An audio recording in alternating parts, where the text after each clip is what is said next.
Insert the desired building envelopes or walls.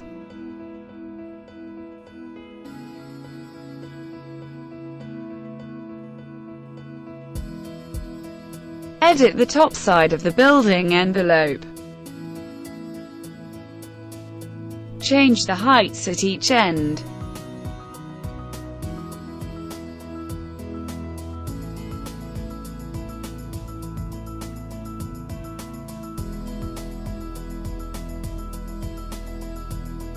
Now divide the top side into two separate segments, and change the height of the inserted node.